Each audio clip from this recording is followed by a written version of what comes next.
Tú me avisas, ya estamos transmitiendo. Ay, pero mira, Marca, se puso el... Ahí está cargando. ¿Cómo minimizo esta? Porque no veo la otra.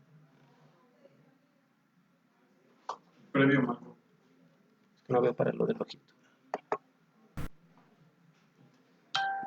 ¿Ya estamos?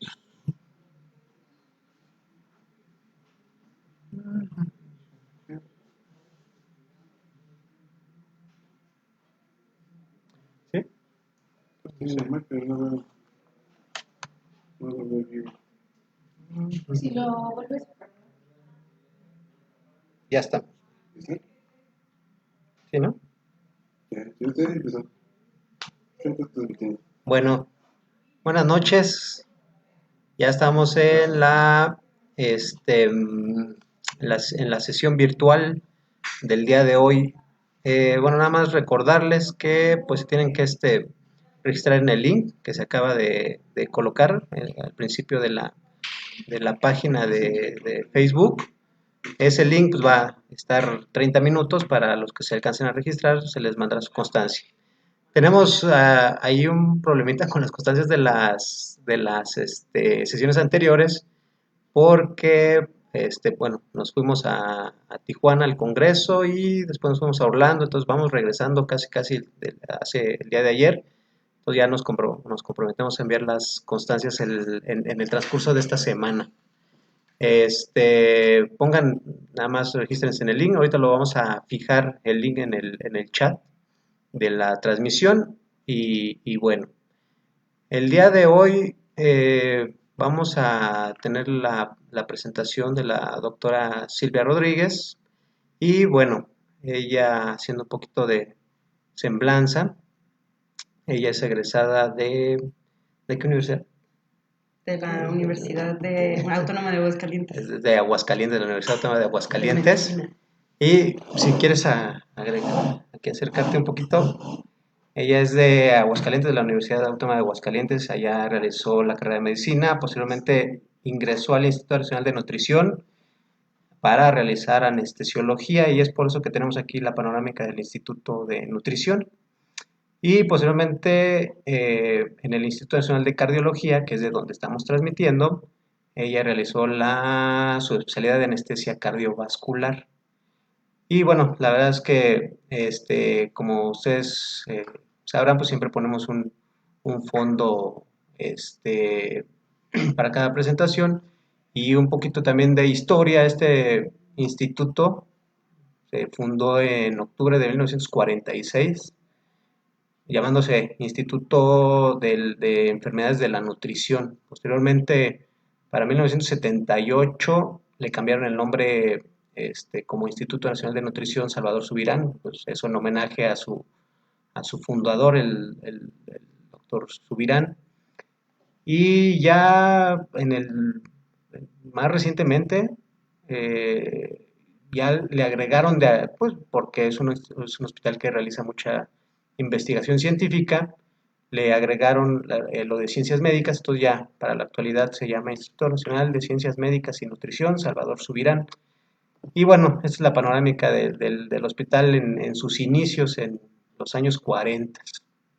Y bueno, pues sin más preámbulo, le damos la bienvenida a la doctora Silvia, agradeciendo siempre la participación que- y la disposición que tiene para la transmisión de estas pláticas. Y bueno, el tema de hoy es el manejo anestésico del paciente con cardiopatía isquémica que se somete a cirugía no cardíaca. Recuerden que la finalidad de la AMAC, de la Asociación Mexicana de Anestesia en el Cardiópata, pues es revisar todos estos temas que tienen que ver con el paciente con padecimientos cardiovasculares, pero que es sometido a cirugía no cardíaca. Entonces, sin más preámbulo, pues dejamos a la doctora Silvia Rodríguez y pues siempre agradeciendo su aportación. Bueno, te dejo. Muchas gracias. Vamos a colocar la presentación.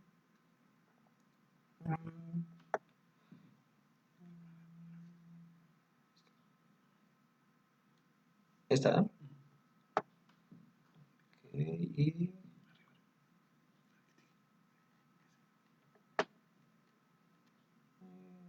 Ok, listo.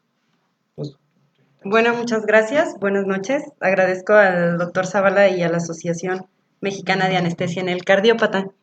El día de hoy vamos a hablar sobre el tema de manejo anestésico del paciente con cardiopatía isquémica sometido a cirugía no cardíaca. Los objetivos...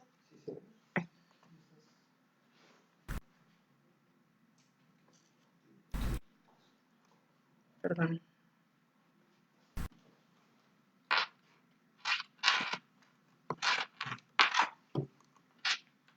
Bueno, los objetivos serán, vamos a hacer una breve introducción acerca de la incidencia de la cardiopatía isquémica, vamos a hablar sobre fisiopatología de la isquemia miocárdica, valoración preanestésica, enfocándonos en los riesgos en los pacientes con intervención coronaria percutánea reciente y en las consideraciones sobre la medicación de estos pacientes.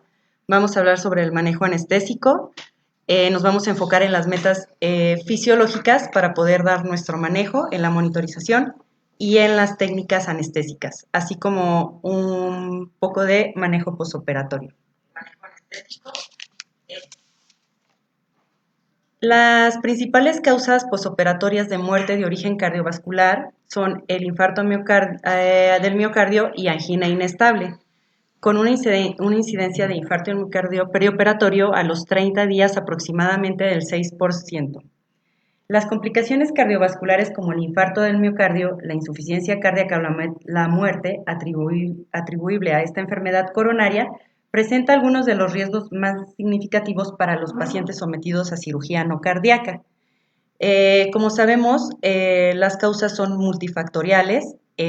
Tenemos el estrés quirúrgico y esto provoca cambios fisiológicos relacionados a mediadores inflamatorios. El tono simpático se ve modificado y el equilibrio aporte-demanda de oxígeno cardíaco. Hablando un poco sobre la fisiopatología, los pacientes con cardiopatía isquémica sometidos a cirugía no cardíaca tienen un mayor riesgo de eventos cardiovasculares perioperatorios, como infarto del miocardio y insuficiencia cardíaca, así como una alta mortalidad. Aquellos con infarto del miocardio reciente o angina inestable tienen un riesgo muy alto o pueden requerir una cirugía de urgencia o emergencia.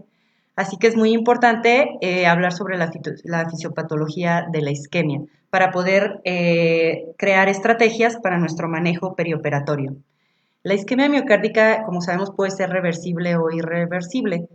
Es un fenómeno plurifactorial que produce un cambio hacia el metabolismo anaerobio en la célula muscular, ya que depende de oxígeno para su contracción y relajación. Y al tener una isquemia cardíaca, debemos de aumentar el aporte de oxígeno para tener un adecuado flujo coronario.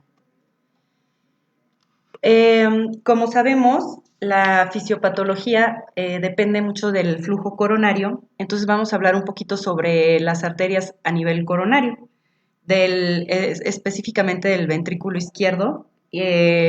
Las arterias del ventrículo izquierdo tienen un mayor flujo en la diástole, como lo vemos aquí en la imagen a la derecha. Vemos cómo la sístole está... el flujo coronario está omitido y en la diástole es cuando se presenta.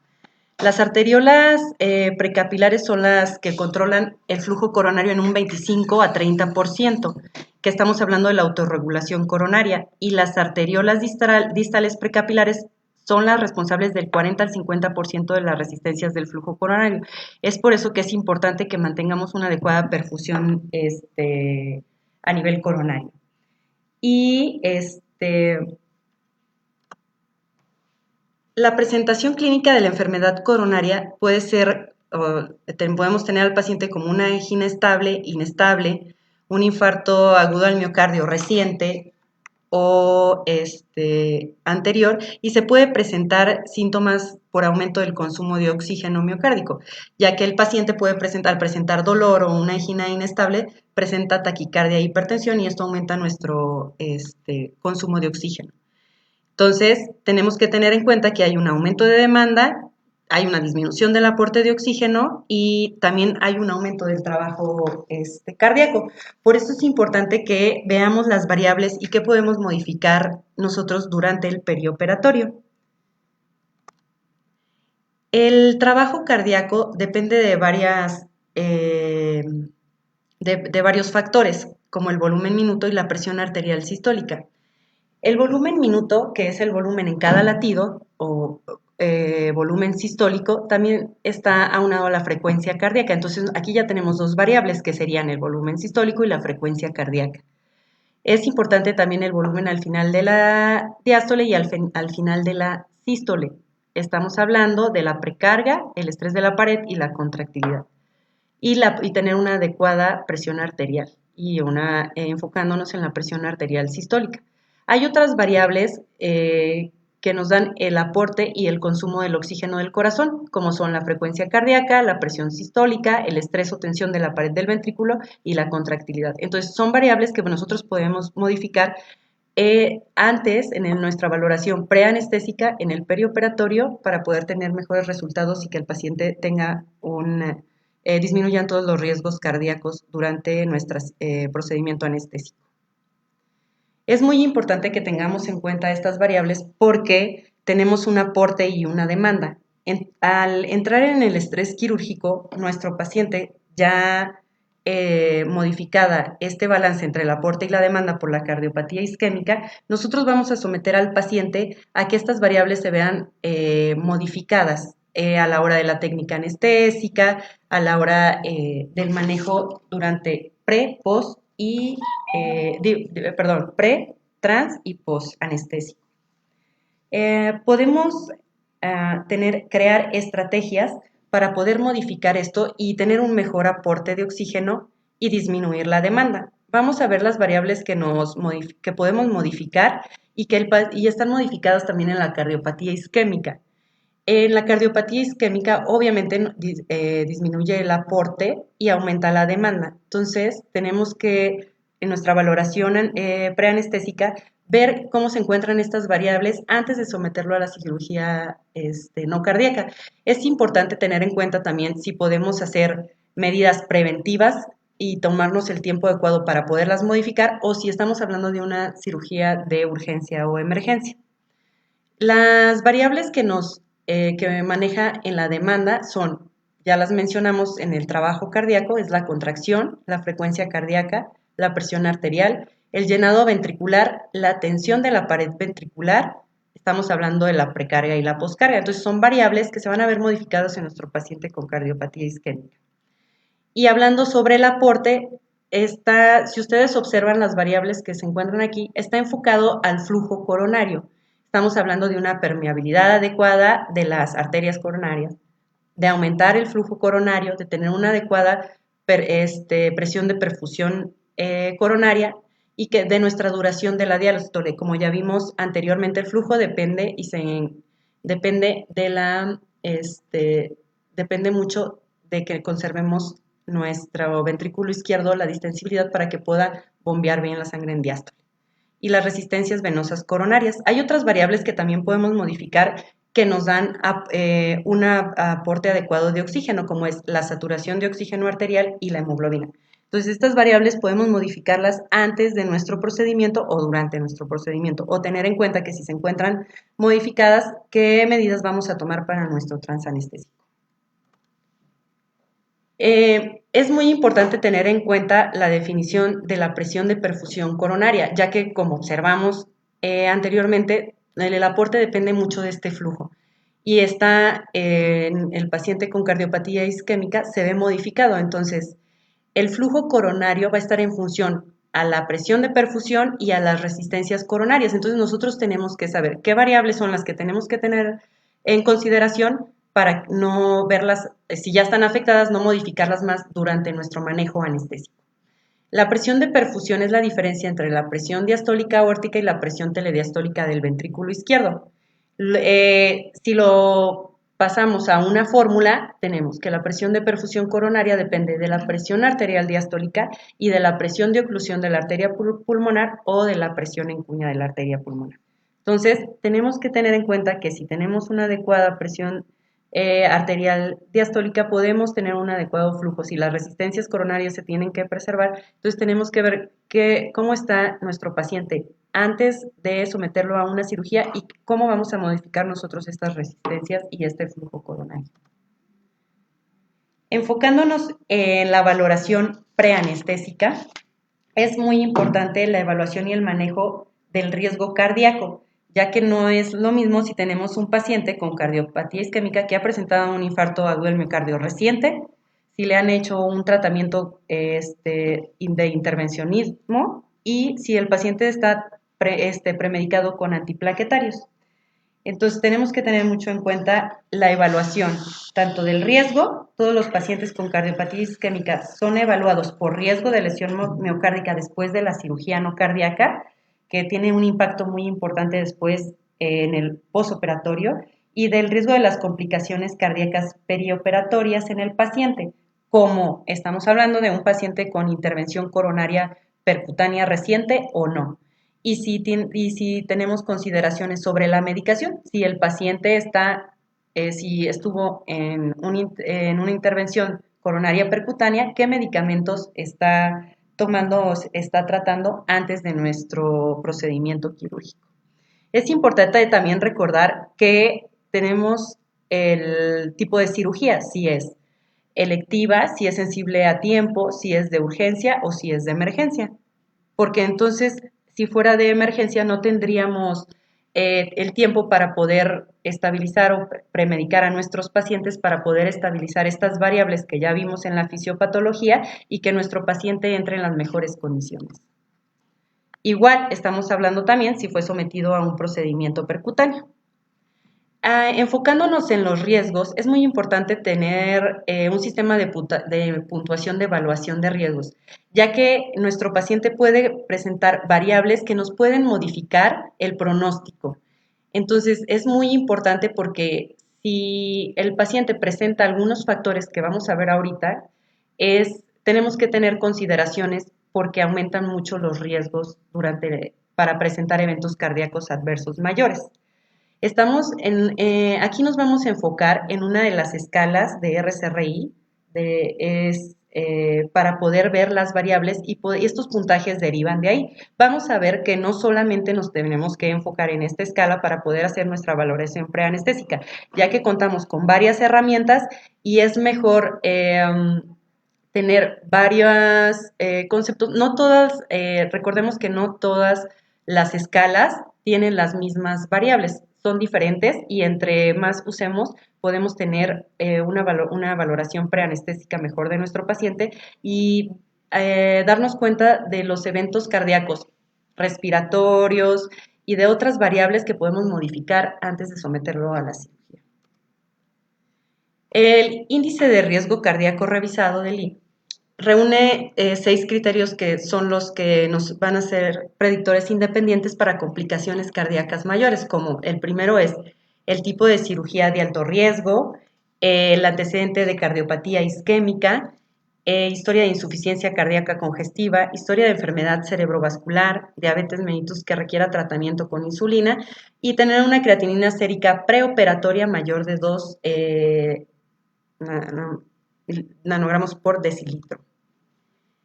Tenemos en cuenta de que dependiendo de, como ya observamos en esta diapositiva, depende de los factores que cumpla nuestro paciente, es la tasa de eventos cardíacos de pronóstico.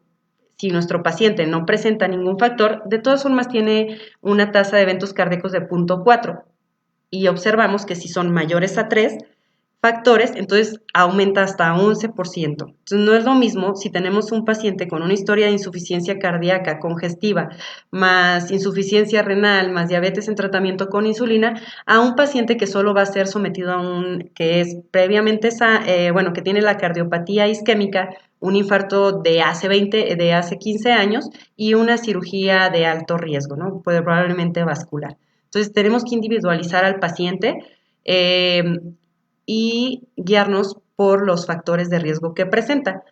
Para una tasa de muerte cardíaca, infarto al miocardio no fatal y paro cardíaco no fatal, según estos factores, tenemos que puede ir desde un 0.4 hasta un 5.4% si reúne 3 o más factores.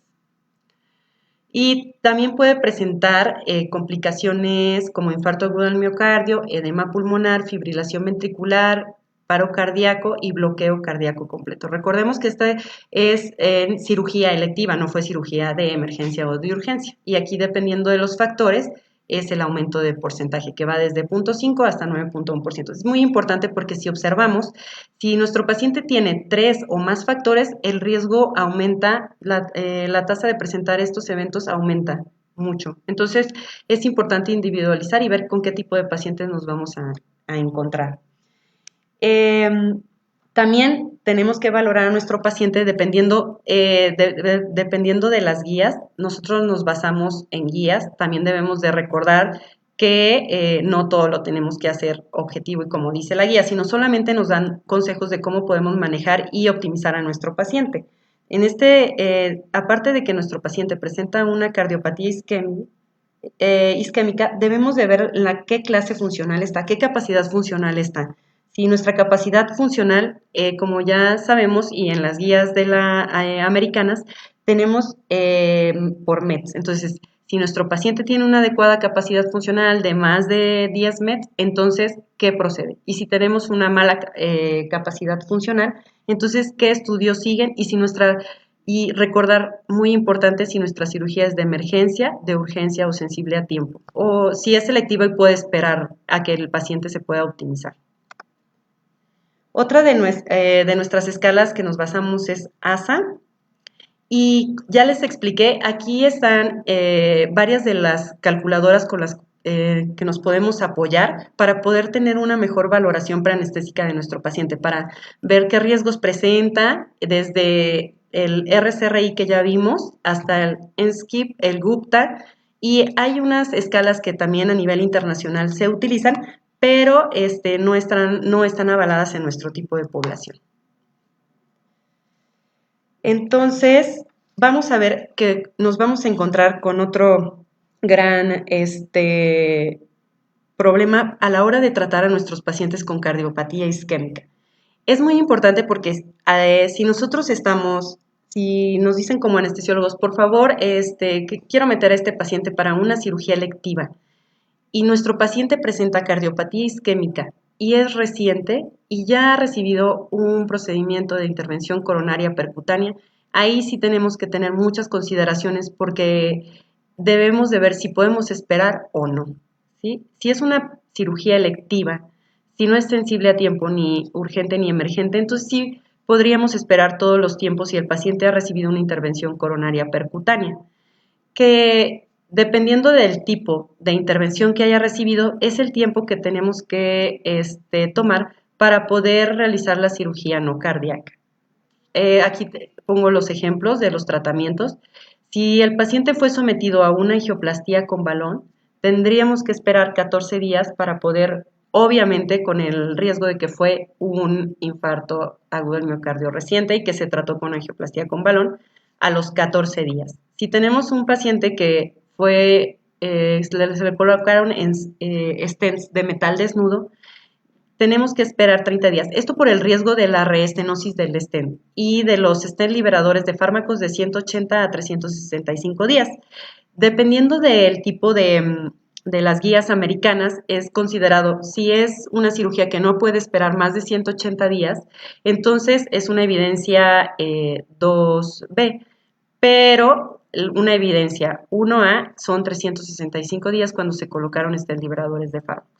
Estos pacientes, para evitar la restenosis del stent, están en terapia dual. Ahorita vamos a ver en qué consiste la terapia dual, pero obviamente aumenta el riesgo de sangrado por los antiplaquetarios y también al presentar nuestro paciente un evento agudo con intervención coronaria percutánea, tenemos 6 importantes consideraciones y complicaciones de eventos cardiovasculares, como son infarto agudo, infarto al miocardio perioperatorio, aumenta el riesgo en este tipo de pacientes, insuficiencia cardíaca, fibrilación ventricular, paro cardíaco, bloqueo cardíaco completo y muerte. Es muy importante considerarlo porque a la hora de nosotros estar hablando con el paciente que ha presentado este tipo de problemas recientes y ha recibido este tratamiento, tenemos que ser muy claros y mencionarle que puede tener estas complicaciones durante, transoperatorias y posoperatorias. Tenemos aquí graficado cuánto es lo que tenemos que esperar según el tratamiento que recibió el paciente para la cirugía no cardíaca y para los procedimientos con la terapia dual. Hablando de la terapia dual, es cuando el paciente se somete a este tipo de procedimientos para evitar la restenosis del stent, se administra o se le da al paciente aspirina y una tienopiridina. Estamos hablando principalmente, y la más común es clopidogrel. Entonces, el paciente está recibiendo ya de por sí esta terapia dual. ¿Qué se ha estudiado, qué se ha observado? Algunos estudios, aquí se los puse para los que estén interesados, hablan sobre si apoyan el uso de terapia dual en pacientes con stent liberadores de medicamento al momento de la cirugía sin aumentar el riesgo de sangrado. Estamos viendo aquí los dos estudios en los cuales tuvieron estos resultados, aunque mencionan que no, o sea, son pacientes no sometidos a cirugía no cardíaca, versus los pacientes que requieren, al entrar con terapia dual, requieren reintervención y transfusión sanguínea. Se estudiaron cuántos recibieron transfusión y cuando están recibiendo monoterapia con aspirina, hasta el 4% requirió de reintervención o transfusión sanguínea y el 21% cuando recibían terapia dual. En el otro estudio que realizaron, aumentaba el sangrado, iba de un rango desde 2.5 hasta 20% con el uso de aspirina, y si tenían una terapia dual, aumenta el riesgo de transfusión desde un 30 a un 50%. Es importante ser muy objetivos con esto, porque los pacientes que nosotros decimos, bueno, pues va a sangrar, entonces le suspendemos la aspirina y el clopidogrel, pero tenemos que considerar que riesgo-beneficio, ¿sí? No podemos, dependiendo del tiempo que haya tenido la terapia al paciente y del contexto en el que se encuentra nuestro paciente con cardiopatía isquémica, si nosotros suspendemos los medicamentos se puede restenosar. Entonces aumentaría el riesgo de nuestro infarto al miocardio perioperatorio. Pero tenemos que considerar que si no la suspendemos, entonces nuestro sangrado va a ser excesivo hasta una transfusión. Entonces es muy importante individualizar. Con endoprótesis liberadoras de fármaco de segunda generación, se observó en este estudio que una incidencia de eventos vasculares mayores, muerte, infarto al miocardio y trombosis del stent, y obviamente una necesidad de revascularización, fue mayor en los primeros 6 meses. Aquí observamos que si el paciente recibió una intervención coronaria percutánea y durante los primeros 0 a 90 días, la incidencia de MACE y muerte, infarto al miocardio y trombosis es del 17%. Observamos que después de los 90 días va disminuyendo hasta los 181 días, que es lo que habíamos mencionado antes, esperar, porque disminuye el riesgo de presentar esta incidencia de eventos adversos y de muerte, infarto al miocardio y trombosis hasta en un 0.8%. Hay que considerar que el sangrado quirúrgico por la terapia dual o mono es de 8% de los pacientes con terapia dual. Si no recibieron terapia antiplaquetaria es de 3% y si recibieron aspirina de 6%. En este estudio fue no significativo el sangrado quirúrgico a pesar de que los pacientes que recibían terapia dual estaban en el 8%. ¿Qué nos menciona la ARRA para anestesia regional? Para el paciente de riesgo alto, que es paciente con stents, no menciona qué tipo de stents, pero hay que continuar la aspirina durante todo el perioperatorio, teniendo en cuenta los porcentajes que mencioné antes de riesgo de sangrado, y suspender el clopidogrel al menos 5 días antes. Y si se puede suspender, preferible 10 días antes previo a la cirugía, pero siempre recordar que hay que reiniciarlos a las 24 horas. Los pacientes de bajo riesgo, hay que suspender la terapia antiagregante. Obviamente no entrarían en el algoritmo que yo les mencioné antes. La terapia antiagregante se suspende de 7 a 10 días previos y se debe de reiniciar a las 24 horas después de la cirugía. Hablan aquí ya del el prasugrel y se recomienda suspenderlo 7 a 10 días antes de la punción y reiniciarlo 6 horas después. Igual, ticagrelor, suspender 5 a 7 días antes y de la misma forma reiniciarlo 6 horas después de nuestro procedimiento. Ya enfocándonos en el manejo perioperatorio de los medicamentos, el paciente con cardiopatía isquémica nos va a llegar a nuestra consulta o a nuestra valoración preanestésica con toma de medicamentos para controlar todos los factores que mencioné en la fisiopatología de la cardiopatía isquémica, como son la frecuencia cardíaca y la tensión arterial, con beta-bloqueadores y clonidina, y ECAS y ARA2, y evitar los estados protrombóticos con aspirina y medicamentos como estatina para protectores. Los bloqueadores de canales de calcio, digoxina y diuréticos. Entonces nos enfrentamos a un paciente que está premedicado con medicamentos que nos van a modificar nuestras variables. Nos encontramos con los suspendemos, no los suspendemos, el paciente no los está tomando y se beneficia de tomarlos, los iniciamos. Entonces, son preguntas que nos hacemos cuando nos encontramos con un paciente con cardiopatía isquémica. Vamos a ver cada uno a grandes rasgos y con los estudios que se han visto que son más relevantes. Existen diferentes estudios y metaanálisis acerca de estos temas. Entonces los invito que si quieren pueden meter, ahí está en la bibliografía y hay más estudios. Pero para no hacerlo largo y pesado, voy a enfocarme y a dar consejos de las guías americanas y europeas, así como de los metaanálisis y estudios que se han realizado. Los pacientes con cardiopatía isquémica que ya están tomando beta-bloqueadores deben continuar tomando su dosis regular. Ahorita vamos a ver qué es lo que han observado en los estudios, pero de ahí vienen estas conclusiones. Se debe de tomar, incluida la toma de la mañana y durante todo el periodo perioperatorio. Esto es para minimizar la taquicardia que aumenta la demanda de oxígeno y provocaría más isquemia. Entonces es muy importante porque aquí una de las variables se ve modificada. Entonces, se ha observado en un gran estudio retrospectivo la retirada perioperatoria de los beta bloqueantes se asoció con un mayor riesgo de mortalidad dentro de las primeras 48 horas postoperatorias, pero con una menor necesidad de infusión de vasopresores y de menor probabilidad de estadía prolongada en la unidad de cuidados intensivos. Este estudio fue con pocos pacientes, pero este que les estoy mostrando es un estudio que se realizó, aquí observamos, es un análisis multivariado, y se observó los pacientes que ya estaban tomando beta bloqueadores y se descontinuaron después de la cirugía y los que continuaron con su terapia de beta bloqueadores. Entonces, observamos que obviamente tuvo mayor requerimiento vasopresor los pacientes que continuaron con los beta bloqueadores. Y el tiempo de estancia en la unidad posanestésica también fue mayor en los pacientes que recibieron beta bloqueadores. Aquí observamos la gráfica en donde están con negro oscuro los que continuaron con la terapia de beta bloqueadores y los que la discontinuaron.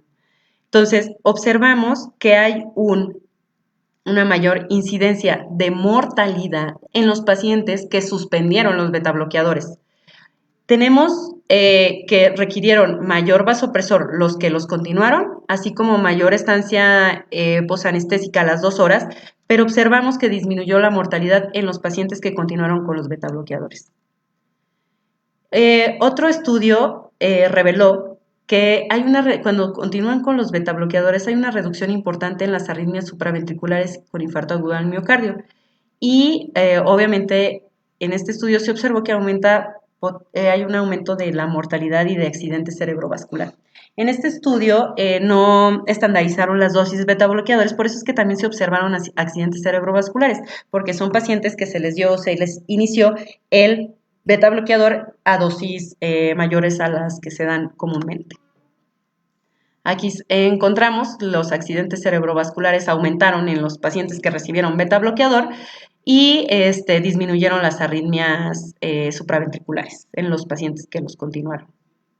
Entonces, la meta de los beta bloqueadores de la frecuencia cardíaca y la presión arterial es mantener una frecuencia cardíaca en reposo de 60 a 70. Un paciente que llega con 85, 90, está recibiendo o no se los está tomando o la dosis no es la adecuada para poder mantener en estas metas nuestro beta bloqueador, nuestra frecuencia cardíaca. Y se ha informado en los pacientes que han recibido terapia con beta bloqueador que pueden requerir atropina durante el perioperatorio hasta el 20% de nuestros pacientes. En relación a las guías de las americanas y de las europeas, tenemos que, según las guías americanas, tenemos que continuar con los beta bloqueantes en pacientes que ya los están recibiendo de forma crónica. Entonces, debemos de continuarlas durante y en el posanestésico. Y en los pacientes que tienen un riesgo intermedio o alto, puede ser razonable comenzar el beta bloqueador. Y a un lado está el nivel de evidencia. Y en los pacientes que presentan, según nuestra escala de RCRI, más de 3 factores, puede ser razonable comenzar los beta bloqueadores antes de la cirugía. Iniciar beta bloqueadores en el entorno perioperatorio como un enfoque para reducir el riesgo es incierto y no está indicado en los pacientes. Y si nuestro paciente presenta un factor del RCRI, pues entonces no hay por qué comenzar. Y según las guías europeas, debemos de continuar también en el perioperatorio con los beta bloqueadores y se recomienda en un paciente que ya ha sido su uso crónico, iniciar la administración perioperatoria del beta bloqueante puede ser considerado en pacientes de alto riesgo y que tienen 2 factores de riesgo. Iniciar los beta bloqueantes también puede ser considerado en pacientes que tienen isquemia miocárdica ya conocida o falla cardíaca, y cuando los beta bloqueantes el paciente está sometido a una cirugía no cardíaca, se puede considerar administrar atenolol y bisoprolol. Y no se recomienda la titulación a dosis altas en el perioperatorio de beta bloqueadores porque ya vimos en el otro estudio que presentan accidentes cerebrovasculares. Y la iniciación perioperatoria del beta bloqueante no se recomienda en pacientes programados que tienen bajo riesgo. Enfocándonos en las estatinas, el paciente, si ya su uso crónico, se debe de continuar con la terapia. Si el paciente es un paciente con cardiopatía isquémica y consideramos que se puede beneficiar del uso de las estatinas, se puede considerar administrarlas. Según las guías, ahorita vamos a ver, las guías europeas consideran que se deben de administrar en los pacientes con riesgo a 2 semanas antes. Sería lo ideal. Y ya que si se suspenden las estatinas, se han visto estudios que la interrupción de la terapia se asoció a un daño cardiovascular significativo. El mecanismo para un beneficio de las estatinas está relacionado con su efecto pleiotrópico, principalmente reduciendo la inflamación y estabilizando la placa. Por eso los pacientes se ven beneficiados con la toma de estatinas. Hay un estudio que se realizó con rosuvastatina perioperatoria y protege a los pacientes de enfermedad coronaria que son sometidos a cirugía no cardíaca. Todos los pacientes recibieron rosuvastatina. Se observó, ahorita vamos a ver en las gráficas, que disminuye la incidencia de necrosis miocárdica y de MACE después de la cirugía de emergencia no cardíaca. Estos pacientes fueron sometidos a cirugía de emergencia. Entonces se observó que sí disminuyen, se les inició la terapia con rosuvastatina y sí disminuye la incidencia de estas complicaciones. Aquí observamos los pacientes que tomaron estatinas a los 30 días y a los 6 meses y observamos que estadísticamente fue significativo la disminución de las complicaciones de eventos adversos cardíacos mayores y de que el paciente presente infarto agudo perioperatorio. Observamos en esta curva de Kaplan cómo los pacientes que recibieron placebo presentan más complicaciones que los que recibieron rosuvastatina. En controversia hay otro estudio que no tuvo ninguna significancia clínica si disminuyen los riesgos de complicaciones cardíacas en el posanestésico a los 30 días. No fue clínicamente significativo. Aquí se les administró a los pacientes atorvastatina.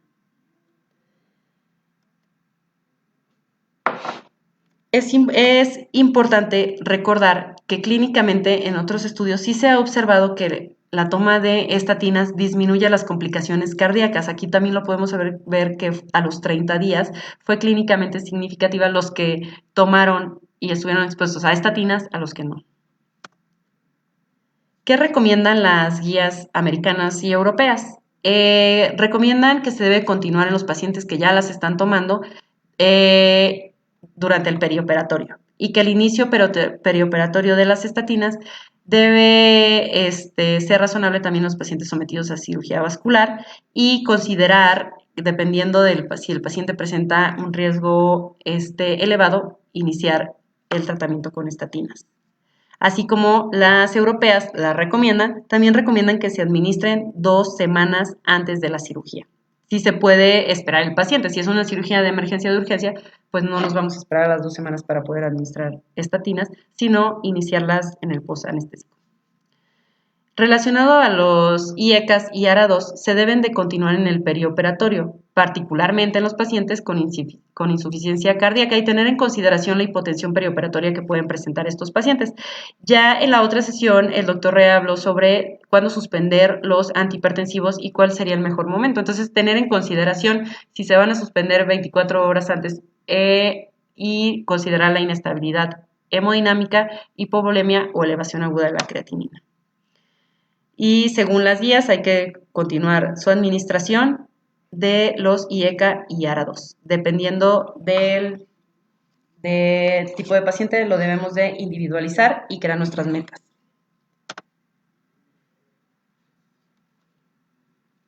Aquí se observaron también el beneficio que tienen los pacientes a la hora de continuar con su toma y si se observó alguna modificación acerca de la morbimortalidad en los pacientes. Entonces se debe de continuar su toma de los IECA y ARA2. Con relación a la clonidina, se basan en el estudio de POISE-2 y se dice que hay que continuar la administración si el paciente ya lo está tomando de forma crónica. Si es un paciente hipertenso y nosotros queremos iniciar el tratamiento con clonidina, pues entonces ahí no está indicado. Pero considerar que si el paciente ya la toma de forma crónica, va a tener, y nosotros lo suspendemos, entonces presentaría o podría presentar hipertensión. No redujo la tasa de muerte ni de infarto a los 30 días si se deja de tomar y si se continúa puede aumentar el riesgo de hipotensión clínicamente y puede llegar a paro cardíaco y a la mortalidad. Hablando específicamente y entrando acerca sobre nuestro pronóstico del paciente, es importante recordar que nosotros tenemos que tomar laboratorios a todos nuestros pacientes. A un paciente con cardiopatía isquémica se deben de tomar los laboratorios de rutina, como un paciente que no tiene cardiopatía isquémica, pero es importante saber qué otro tipo de estudios podemos tomar y si es importante tomarlos antes de nuestra cirugía cardíaca.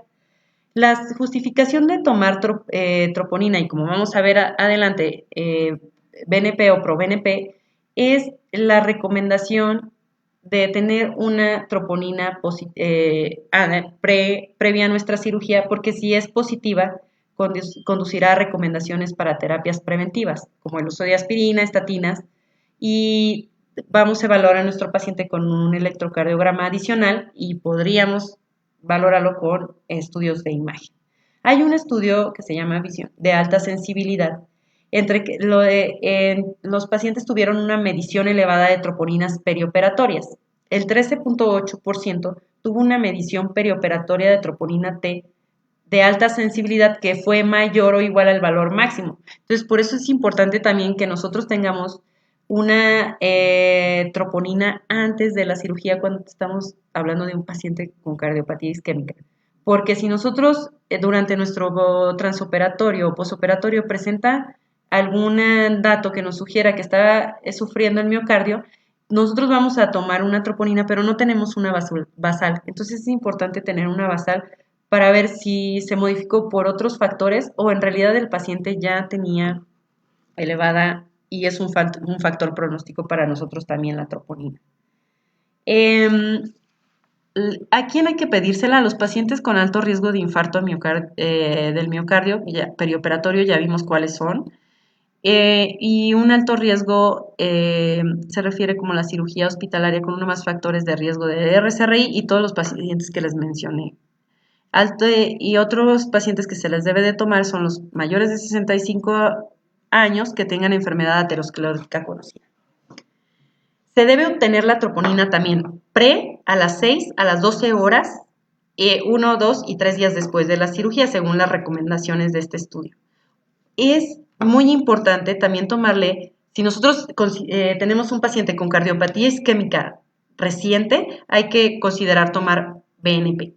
¿Por qué? El péptido natriurético de tipo B puede ser pronóstico en nuestro paciente. Entonces, las elevaciones pre y posoperatorias en plasma se asocian con un mayor riesgo de eventos cardiovasculares adversos a los 30 días. Entonces, si nuestro paciente ya de por sí entra con un péptido natriurético de tipo B, tenemos que considerar que van a aumentar los riesgos.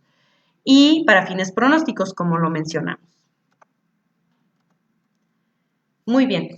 Entrando a las metas anestésicas, los objetivos anestésicos deben de ser enfocados a la prevención, a la detección y al tratamiento de la isquemia miocárdica. Debemos de evitar optimizar a nuestro paciente para poder evitar lesiones miocárdicas después de la cirugía no cardíaca. Hablando de la prevención, nosotros tenemos que optimizar el suministro de oxígeno y minimizar la demanda. Ya observamos ya hablamos mucho sobre los factores y nuestras metas, ¿sí? Como hay que disminuir la demanda y aumentar el aporte de oxígeno, modificando la frecuencia cardíaca, el contenido arterial de oxígeno, como hemoglobina, saturación de oxígeno, mantener una adecuada presión de perfusión coronaria, una adecuada presión sistólica y cuidar mucho la contractilidad del miocardio. Una de nuestras metas va enfocadas a la frecuencia cardíaca. Tenemos que mantener en un paciente con cardiopatía isquémica la frecuencia cardíaca baja o normal. Nuestra meta es tenerlo entre 50 y 80 latidos por minuto. Ya estuvimos hablando sobre la meta de un beta bloqueador, entonces nuestro paciente ya llega con una frecuencia baja o normal porque ya está recibiendo beta bloqueadores. Entonces es muy importante mantenerla así porque si nuestro paciente presenta taquicardia, entonces va a aumentar nuestro consumo de oxígeno. Es importante, el suministro de oxígeno al miocardio se ve afectado por la duración de la diástole, entonces si nosotros tenemos una frecuencia cardíaca elevada, se va a ver modificada. Hasta el 70 al 80% del flujo sanguíneo coronario ocurre, recordemos, en diástole. Entonces, si nosotros tenemos un paciente con taquicardia, pues entonces no vamos a tener una adecuada presión de perfusión coronaria. El oxígeno en el miocardio va a aumentar hasta el doble la demanda cuando nuestra frecuencia cardíaca se duplica. Entonces, hay que considerar y tener muy en cuenta esto. Nosotros tenemos aquí una gráfica donde está relacionada el tiempo de la diástole y la frecuencia cardíaca. Entonces, observamos que si nosotros tenemos una frecuencia cardíaca entre 50, el tiempo de diástole va a ser el adecuado para que pueda reperfundir y tener un flujo coronario adecuado. Pero si nosotros tenemos una frecuencia cardíaca de 110, vean cómo el tiempo de diástole disminuye. Entonces, esto impacta gravemente porque entonces no le vamos a dar el tiempo para que haya un adecuado flujo coronario y entonces se va a ver modificada nuestra presión de perfusión coronaria, porque uno de los factores es el volumen diastólico del ventrículo izquierdo. Aquí observamos en este estudio que si nosotros tenemos un paciente con una frecuencia cardíaca mayor a 100, entonces vemos que las lesiones cardíacas postoperatorias aumentaron. El infarto al miocardio aumentó y la mortalidad aumentó. Si nosotros tenemos una presión sanguínea, una presión arterial sistólica de menos de 100, también obtenemos los mismos resultados. Vemos cómo son las complicaciones cardíacas aumentan, el infarto al miocardio aumenta y la mortalidad aumenta. Pero en medio de estas dos tenemos una frecuencia cardíaca de menos de 55 y una presión arterial sistólica alta, entonces nuestro paciente disminuye los riesgos de mortalidad. No se ven afectados los del infarto al miocardio, pero sí de mortalidad en nuestros pacientes. Aquí tenemos en otro estudio igual, ¿no? Entonces hay que considerar que si nosotros tenemos un paciente que está en el transoperatorio y tenemos una frecuencia cardíaca mayor de 100 y el paciente entró con 50, ya sabemos que va a aumentar hasta un 50% el consumo de oxígeno. Entonces, si lo tenemos, fíjense cuánto, aquí está medido por la frecuencia cardíaca y el tiempo. De menos de 5 minutos tenemos una frecuencia mayor a 100, de 5 a 10 minutos y de 11 a 30. Si nosotros tenemos un paciente con una frecuencia cardíaca de más de 100 por más de 30 minutos, vean cómo aumentan las complicaciones cardíacas posoperatorias. Y de igual forma, si nosotros tenemos un paciente hipertenso con una presión arterial sistólica mayor de 160, también a más de 25 minutos, vean. Y observamos que si el paciente presenta también una hipotensión, una presión arterial sistólica de menos de 100, también se ve modificada. Entonces, tenemos que considerar esto porque es muy importante tener a nuestro paciente con una frecuencia cardíaca de 50 a 80, una tensión arterial adecuada, que no se vaya a los extremos ni a la hipertensión ni a la hipotensión, porque entonces tendríamos que considerar que nuestro paciente con cardiopatía isquémica va a tener complicaciones cardíacas posoperatorias. Entonces, tenemos que tener una presión arterial normal o alta, pero considerando que si tenemos más de 160 de una presión arterial sistólica, por más de 25 minutos también van a aumentar nuestras complicaciones. Tenemos que tener una basal y no se debe de disminuir ni de aumentar más del 20%. Entonces tenemos que considerar que tenemos que tener una presión arterial media para una buena perfusión entre 75 y 95, teniendo en cuenta siempre nuestra basal de nuestro paciente. La hipotensión intraoperatoria es una presión arterial sistólica de menos de 90 por más de 10 minutos o durante cualquier periodo posoperatorio va a aumentar las complicaciones post-anestésicas cardiovasculares. Y aquí tenemos una gráfica donde los pacientes que presentaron infarto agudo al miocardio o muerte que ocurrió dentro de los 30 días después de la cirugía fueron un 16.4% los pacientes con enfermedad coronaria e hipotensión, 6.7% los pacientes con enfermedad coronaria sin hipotensión y 2.7% los pacientes sin enfermedad coronaria e hipotensión. Entonces, tenemos que recordar que el paciente con cardiopatía isquémica y hipotensión va a presentar en un 16.4%, según este estudio, un infarto al miocardio o muerte durante los primeros 30 días.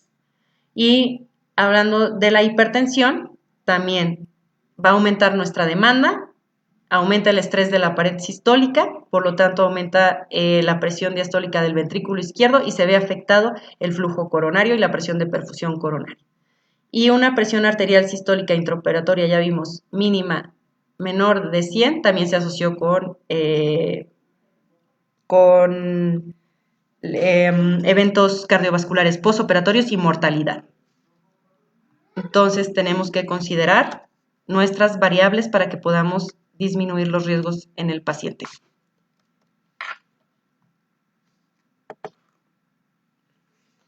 Hablando del volumen diastólico final del ventrículo izquierdo, ya hablamos de la perfusión coronaria, hay que evitar la distensión causada por sobrecarga de líquidos, ya que puede aumentar el estrés de la pared y aumentar nuestra demanda de oxígeno al miocardio. Y pues la podemos medir. Ahorita vamos a ver lo de monitoreo con presión venosa central o presión de arteria pulmonar. Hay que ser muy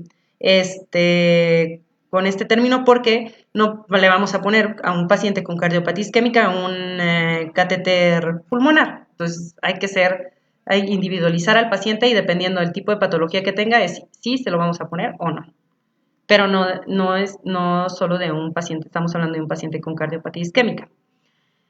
Otro de los objetivos que tenemos para nuestras metas también está la saturación de hemoglobina normal o alta y una presión arterial de oxígeno arterial. Estas las vamos a medir con el saturómetro o con una gasometría. Y los niveles adecuados de hemoglobina. Estamos hablando, dependiendo, tenemos también que ver de qué tipo de paciente estamos hablando.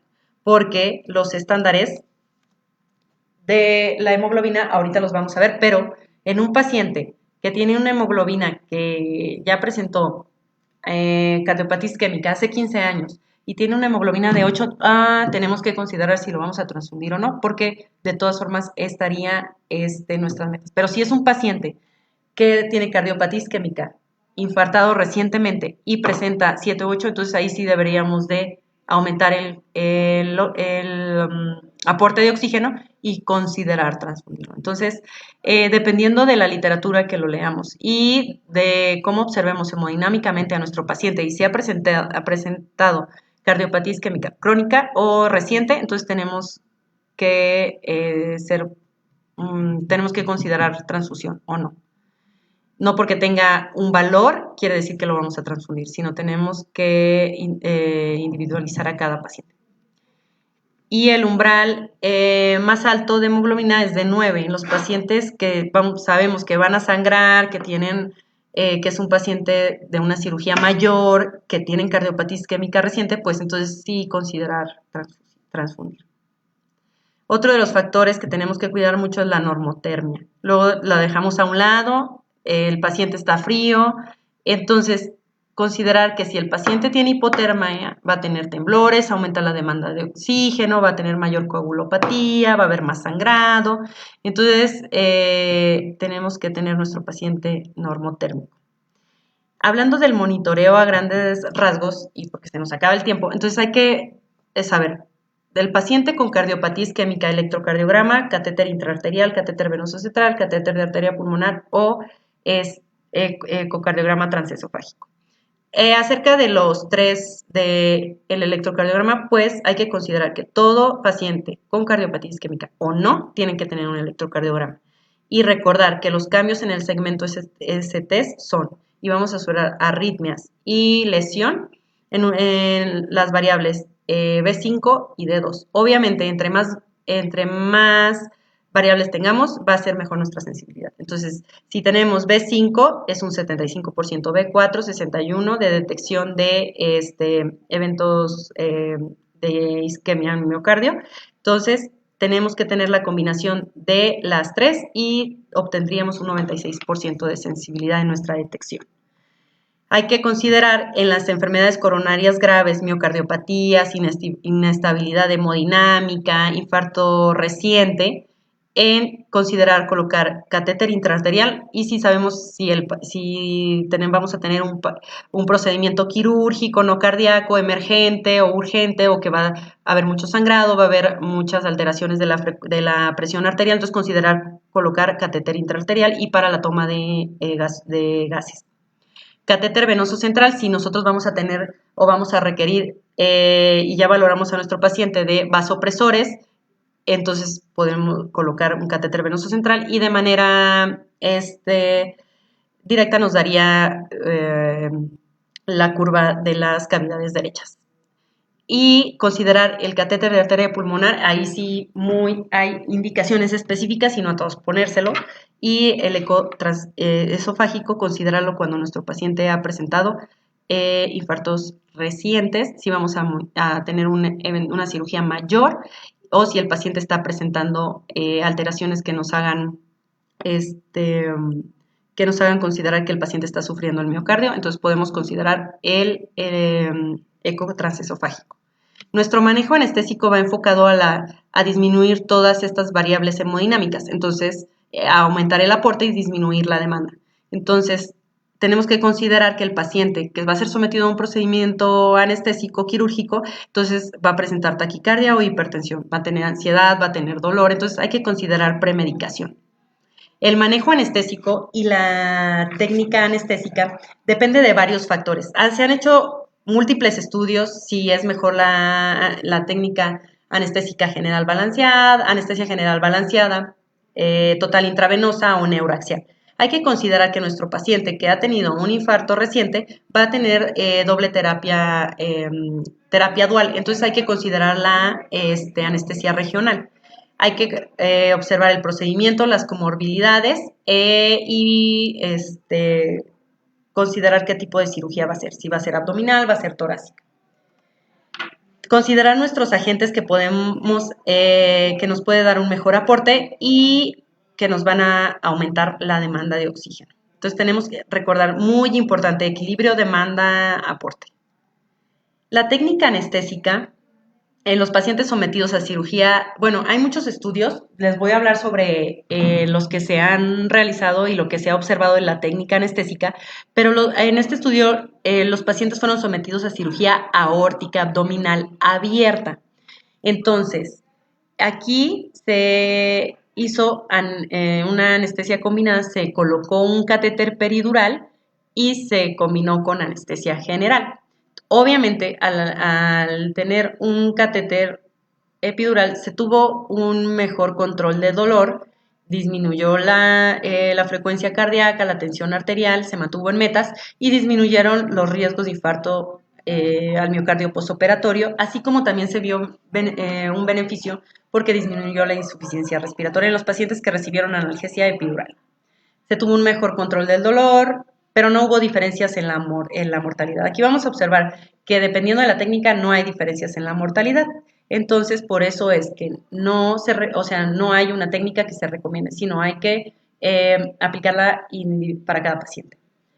Los procedimientos menores o mayores con analgesia neuroaxial con o sin anestesia general en comparación con la anestesia general sola, se observó que el bloqueo neuroaxial redujo el riesgo de neumonía postoperatoria y la mortalidad a 30 días, pero no hubo riesgo de infarto, o sea, en el impacto de infarto agudo al miocardio.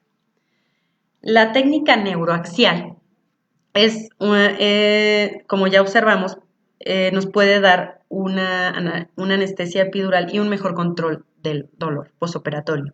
Tenemos una adecuada analgesia, el paciente no se taquicardiza y no se hipertensa, entonces hay un mejor equilibrio de oxígeno del miocardio al reducir estos factores, así como reduce la precarga y la poscarga al disminuir las resistencias vasculares. Hay atenuación de los reflejos cardíacos normales y la reducción de la contractilidad del ventrículo derecho, por ende disminuye la demanda. En la anestesia general, ¿qué observamos? ¿Qué medicamentos? ¿Es mejor propofol que etomidato? ¿Hay que administrar o no ketamina? ¿Puedo dar una inducción con propofol en un paciente que ha presentado un infarto agudo al miocardio reciente?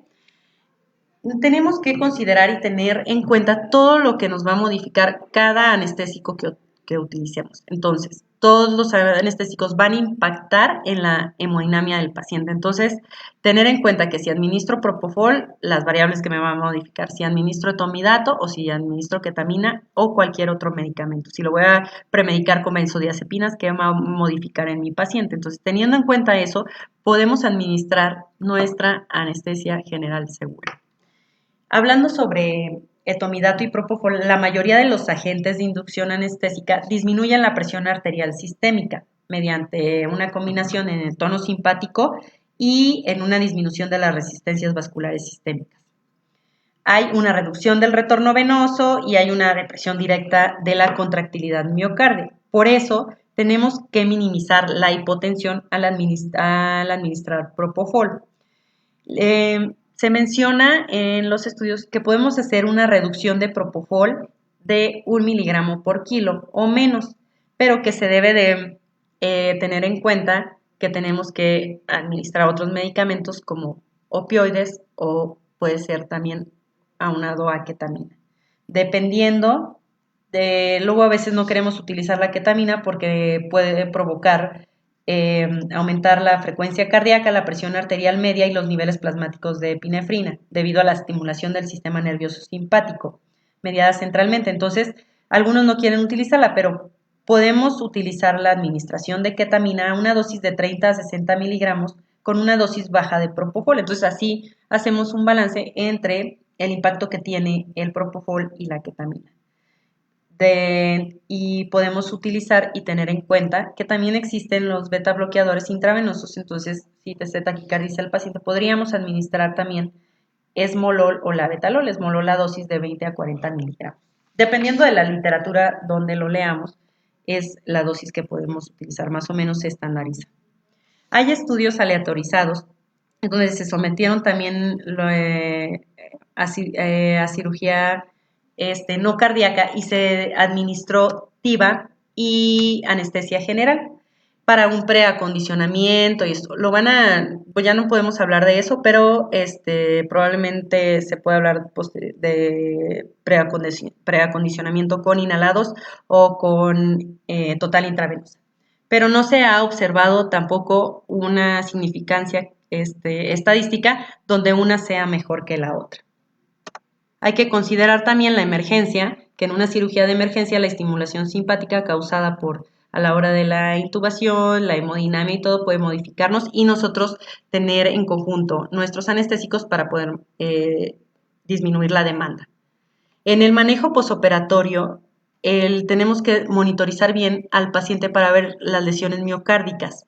La mayoría de las lesiones miocárdicas perioperatorias en cirugía no cardíaca se presentan en los pacientes que ya mencioné. Entonces hay que tener en cuenta esta monitorización, el adecuado manejo del dolor, evitar el estrés, evitar las alteraciones hemodinámicas adversas que nos aumenten la demanda y los estados de hipercoagulabilidad.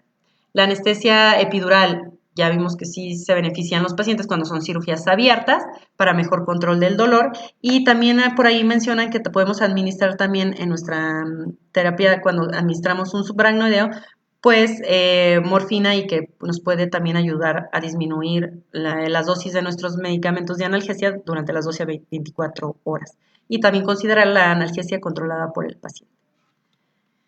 Muy bien, entonces ya nada más como conclusiones y para que lo tengan muy en claro, en el paciente cardiópata nuestras metas es evitar las lesiones miocárdicas perioperatorias después de la cirugía no cardíaca, particularmente el infarto agudo al miocardio, y si nuestro paciente tuvo una intervención coronaria percutánea reciente, si nuestra cirugía es de urgencia o emergencia, o si podemos optimizar a nuestro paciente. De hacer la detección de estas lesiones miocárdicas perioperatorias después de la cirugía no cardíaca y los pacientes que las van a presentar con alto riesgo y clasificar a nuestro paciente según el RCRI y nuestras escalas, los riesgos que se pueden presentar. Considerar los betabloqueantes, continuar los que los están administrando de forma crónica, al igual que las estatinas, los bloqueadores de calcio y la digoxina. Se continúan en el periodo perioperatorio.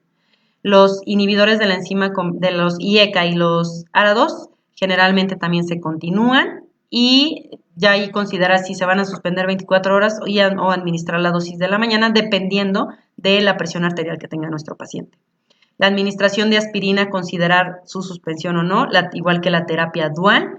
Hay que optimizar el suministro de oxígeno y minimizar la demanda. Ya recordamos los objetivos que son la frecuencia cardíaca baja, la presión arterial dentro del 20% de la línea basal, del volumen sistólico, de la saturación de hemoglobina, tratar la taquicardia y la hipertensión y pueden ser necesarios en el transoperatorio los betabloqueantes como esmolol, labetalol o vasodilatadores para la presión de perfusión coronaria.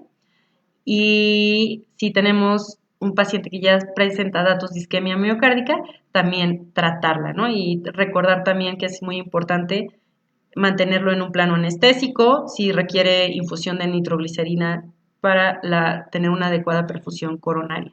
Tratar la hipotensión y ya vimos cuáles son las metas y considerar fenilefrina, las dosis aquí también se las pongo, dependiendo de la literatura, evitar la hipoxemia, la anemia y prevenir la hipotermia. Muchas gracias.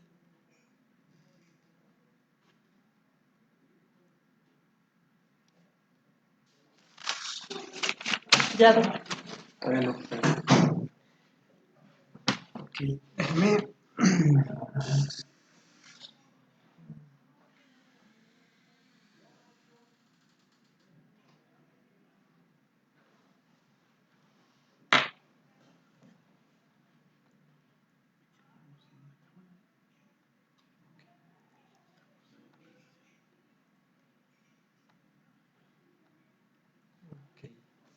Bueno, pues, pues la verdad es que muy interesante la sesión del día de hoy. Muy agradecido por la presentación de la doctora Silvia Rodríguez. Y pues no sé si algo más que quieras comentar. Bueno, ya nada más quiero por último comentar, hablamos mucho del paciente con cardiopatía isquémica, pero siempre he dicho, ¿no? Si nosotros desconocemos si el paciente ha tenido o no eventos isquémicos, es mejor tratar a todo paciente. Son las metas que tenemos que considerar en todos los pacientes, tengan antecedente de isquemia o no, pero si nosotros tenemos esta meta en todos nuestros pacientes y no sabemos si es isquémico y posteriormente lo sabemos, es mejor manejarlo adecuadamente y siempre tratar a los pacientes como si fueran isquémicos. Muy bien. Bueno, la verdad, muchas gracias. El, este, recuerden que las constancias todavía las debo. Ya en el transcurso de la semana se van a empezar a mandar. Son los que se registraron en el link. Los de los comentarios a veces es un poquito complicado seguirlos, pero los que están en el link ya se hace más fácil. Eh, la próxima sesión, que es la próxima semana, el próximo miércoles, vamos a tener un tema también muy interesante, que lo tenemos aquí, que son las alteraciones cardiovasculares en los pacientes neurocríticos. Normalmente, bueno, la relación entre corazón-cerebro pues, también es importante y es una ponencia que va a presentar la doctora Darcy Marí, también anestesióloga cardiovascular y aparte con algunas certificaciones en neuroanestesia. Y bueno, esta plática la vamos a publicar también terminando el día de hoy y para que también nos sigan la próxima semana con esta plática.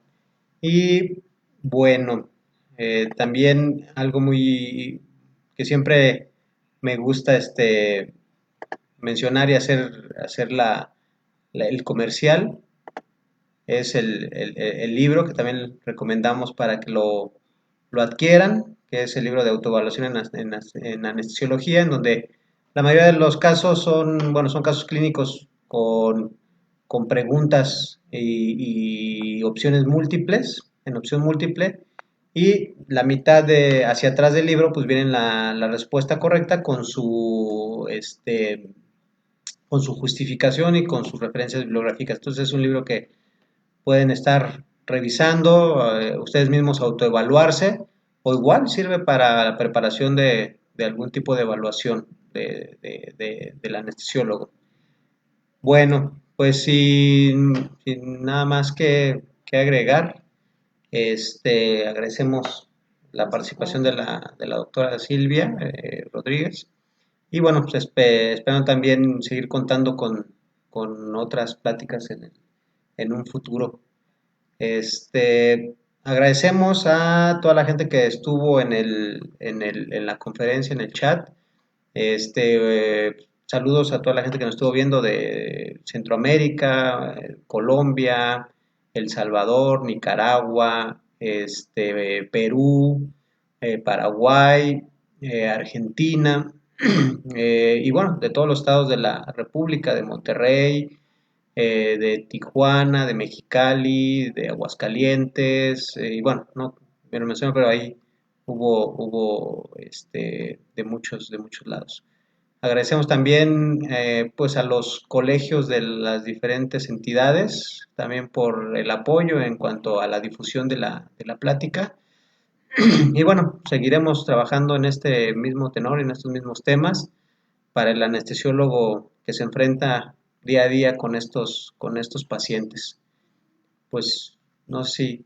No, pues muchas gracias por la invitación. No, al contrario, muchas gracias.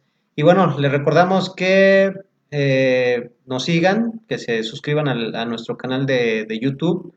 Aquí en los comentarios está fijado el link también para el canal de YouTube, para que nos estén siguiendo esas pláticas. Se suben al canal de YouTube y ahí se quedan para que las vean el día que gusten. Bueno, pues nos despedimos, muchas gracias, nos vemos la próxima semana con la siguiente sesión. Hasta luego. Hasta luego.